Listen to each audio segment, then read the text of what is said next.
sexual disorders because they're not perfect, even though the God that they acknowledge created them to be imperfect.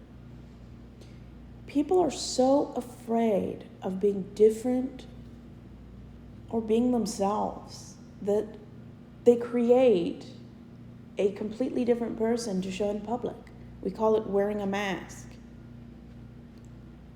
It's terrible. Parents use fear to control their children.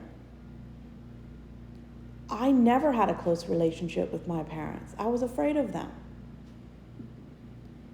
And it trickles down to every relationship. If the leadership uses fear, doubt, and shame to control members' behavior, interests, thoughts, faith, it's going to cause irreparable damage. And a lot of women develop sexual and emotional depressive disorders because of this fear. I have complex PTSD because of this fear tactic. And it's ironic because if you believe in the Bible, there are verses that talk about love casts out all fear. God does not lead, nor does he use fear to control people. But his followers sure do. Everything the church targets or loves or calls sin is a reaction to fear. Fear of being a threat, fear of being different, fear of rocking the traditional gender roles. Christians fear feminism, homosexuality. They fear independence, free thinkers. They condemn anything that does not align with how they want everyone to be. And at the end of the day, I don't think they want everyone to be like them, because if everyone was like them, they would have no platform for fear, like vegans. Vegans don't want everyone to stop eating meat because then veganism wouldn't exist. It would just be everybody. Fear is a genius way of controlling people's time. You look at the Catholic Church. Religion controlled politics, political figures, events, holidays, families, and gender. And it still does in a lot of countries, including the U.S. 2 out of 3 people identify as Christian and are in prison. There's so much fear during COVID, and it doesn't even have to be strictly a religious thing. Politics leads on fear. We have to fear something so politicians can be in power. I mean, Donald Trump has made everyone afraid of immigrants or trans people, even though they're not the real thing we should be afraid of. Any political, religious, or familial person in power that uses fear to divide and conquer is not a leader. They are a dictator. A good, morally acceptable leader will unite people. They're not going to set people against each other. There is no us versus them mentality. They unite. They don't set people against each other.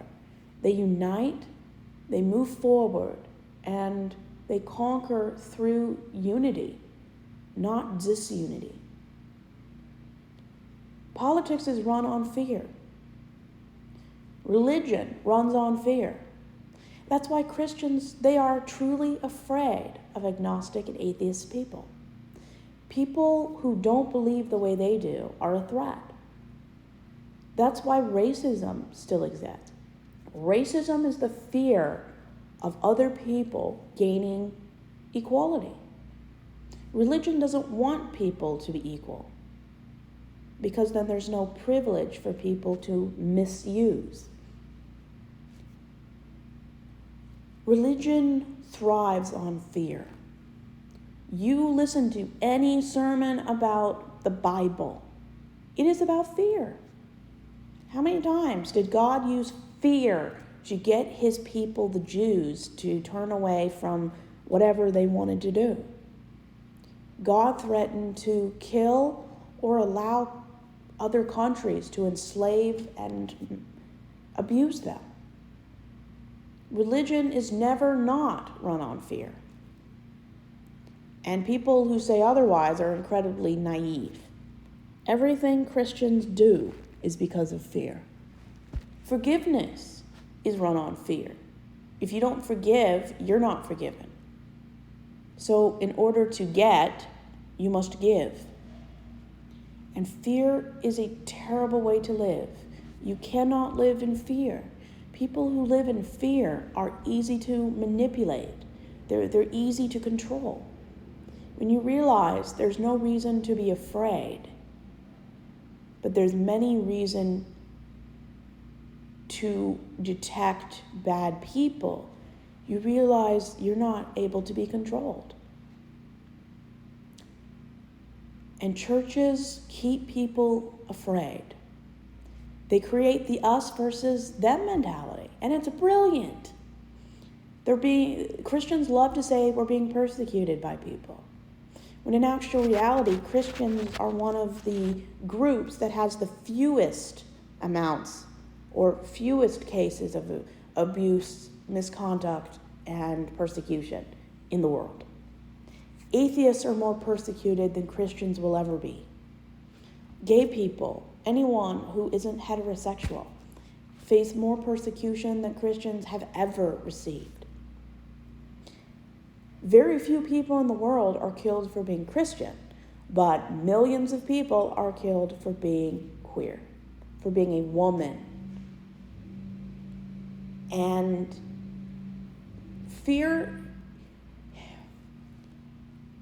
is a powerful motivator. When you make people afraid, the serotonin, your